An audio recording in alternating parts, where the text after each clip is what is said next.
Hello, BlaXit family. It's Juliet.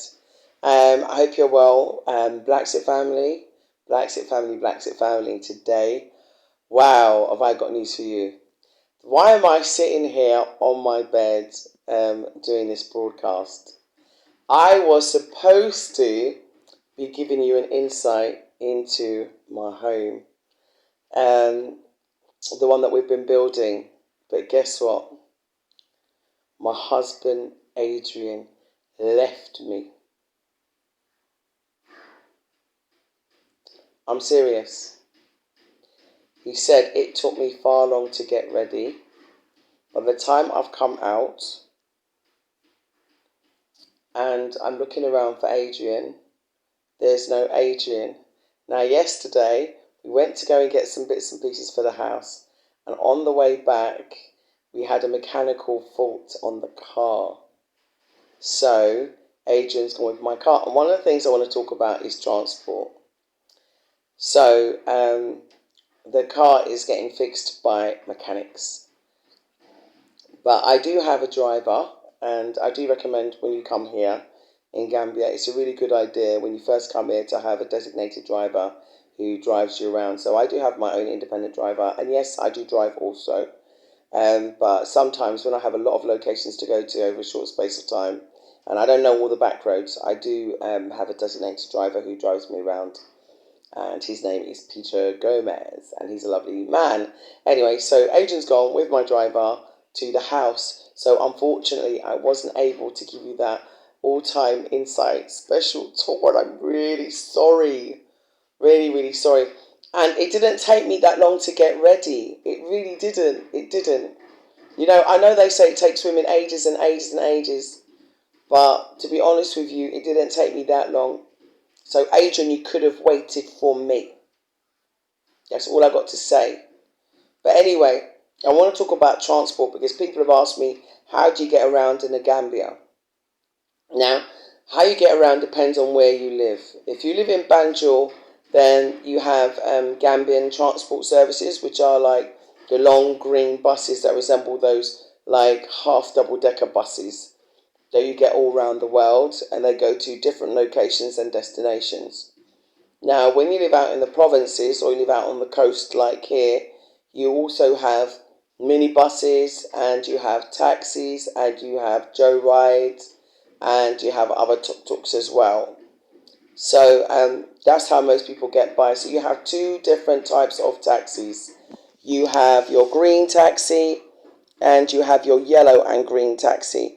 Now, the green taxi is a tourist taxi that you find mainly in tourist areas around Kololi, Kotu, Bijelo, and Senegambia, and areas mainly, and Bakatu, Cape Point, areas that are high in concentration with tourism, Fajara, those areas.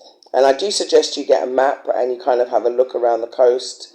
Gambia is very beautiful and it has a really long, beautiful sandy coast and lovely beaches. And I am going to show you a bit more of that. But while I'm sulking about being left behind, I thought I was talking about transport and I realised I haven't shared with you about transport yet. So I thought I'd just do a little one-to-one because my husband's left me. Anyway, so yeah, and the cost now. Now, if you get in a yellow and green taxi, which usually runs along one like main road, so say for example I'm going from Caraba Avenue all the way down to the junction at Kololi Highway, which is where Palmarima is. Say I'm going there, for example, or I'm going to Senegambia, then and it's like all the way in that one car, but you share that car with others, so other people might jump in going in the same direction as you. They literally bib and you get in. Those are the yellow and green ones, and those ones cost about $8, so it's quite cheap. Also, it's the same in a minivan. So if you're like, for example, going to Tipagaras or you're going to Serekunda Market, then you would get two of those buses, $8 bus, depending on when you're leaving from, or one bus, depending on how close you are to Serekunda. and that's also $8. So it works out for the pound. I think it's $65 to the pound, and I think it's $50. No, 50. Yeah, it's $50 to the dollar. Sorry, let me get that right. I think it's $50 to the dollar. So I'm not sure about the current rate. So that's how much that would cost. Now, if you get a private taxi, for example, to take you locally within, like, I'd say like a 2 mile radius, you're talking about $50.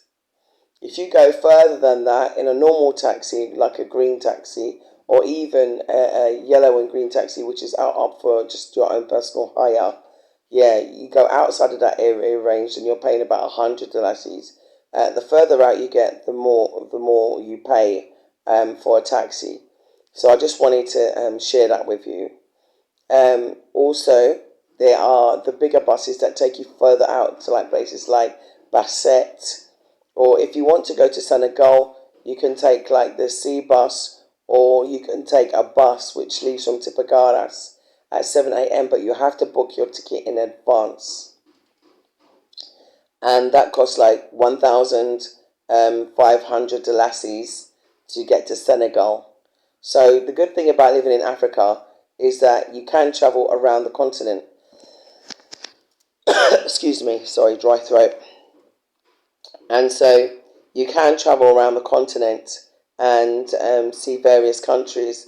And the good thing about living in Gambia is that it's friendly, people are smiley, and it's affordable. It is affordable. And I really wanted to show you my house today. And so I'm a little bit disappointed. But yeah, you can get that. And also you can hire a car. So I want to talk a little bit about car hire as well. Some BlaXit subscribers actually do car hire here. So you can get a really, really good deal. You can get a really, really good deal from some BlaXit car hire firms that are involved with BlaXit as well. So it's worthwhile doing that. If you're hearing a bit of banging in the background, it's because one of our neighbours are actually building like an outhouse. So they're just doing that at the moment. So they've just started work. So you've got that. The car hire. Now, it depends on what car you hire. Some cars you pay like, depending on how long you're going to hire the car from. And so you buy like a package. And it depends on the car. So like 4-wheel drive's different to a basic car. And a luxury or prestige car is completely different to, an old jalopy that you can hire to drive around in. So, and remember that the roads here, you can go off-road and on-road. And here you have good roads, and you also have roads which are very bumpy and very rocky, that aren't fully developed yet. But you have both roads. Now, for like where I live, the roads are pretty good. And remember that Gambia is also sandy. It's like living on a beach. I hope that didn't come through on the video, that sound. But yeah, it's like almost living on a beach. So you have a lot of sandy areas as well. So if you are going to ship a car over when you come to live, try and make it like a 4-wheel drive.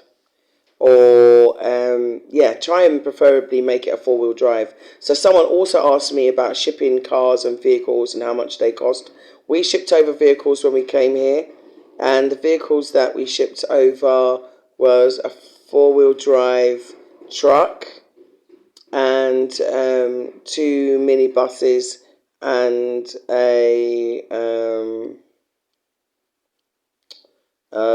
trying to remember. Yeah, a 4-wheel drive, 2 minibuses,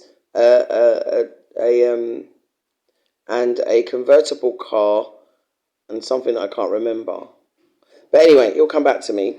It's only been a year ago, like over a year ago, that we did this. People would think that I'd remember. I don't know why I forgot one of the vehicles. But anyway, basically, in order to do that, you have to pay your taxes. You have to pay for the container on the other side, and then you also have to pay for the container when it gets here.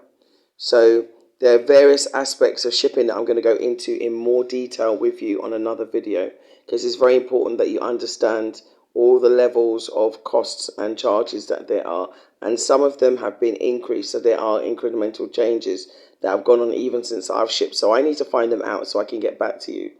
Another aspect of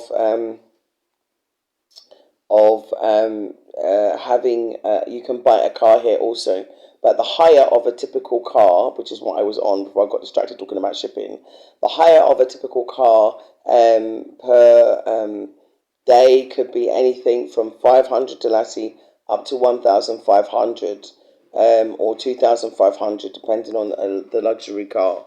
So I just wanted to talk a little bit about transport today. So I hope I've not bored you.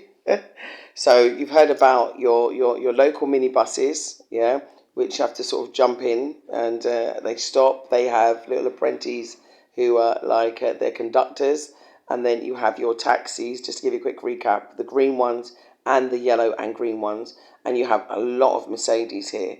Most taxis are Mercedes simply because they're seen as reliable cars and they're hard wearing, and especially the older models. So it's nice. It reminds me of actually like sometimes so I see certain cars that reminds me of being in Havana, but in Cuba.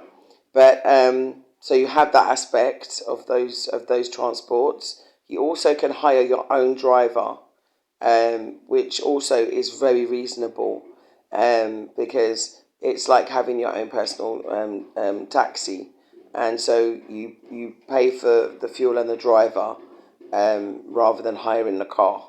So it works out to be quite reasonable. I get really good rates, so I can't talk for everybody else. But my driver Peter Gomez is also available to other people as well. Just like I don't use him every day. So yeah, this is what I wanted to tell you. And also to hire a car, you're looking at anything from 500 Dalasi a day for a jalopy, all the way up to maybe 2,500 for a very high, or 4,000 even for a high end like range, brand new range. And some of them come with drivers also. So, and then some cars you can just hire over a period of time, and it works out like 10,000 Dalasi for the week. So, I'm not good with doing all the conversions, but like I said, it's about one dollar is 50.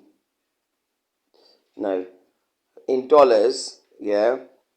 It converts to 50 Dalasis for $1, and for pounds, it's 65 Dalasis for £1. So you can do your conversions, do your maths.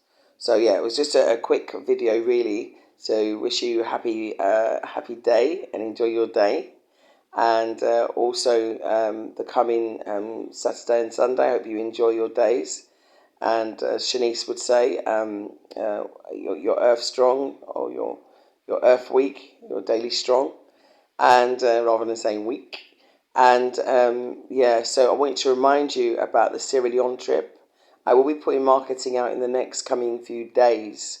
So if you really, really are interested, you need to let me know. You can call me on a via WhatsApp. Let me say WhatsApp, via WhatsApp on plus 232 31 669 354. So I'm going to say it again, only via WhatsApp on this number you can call me. Plus 232 31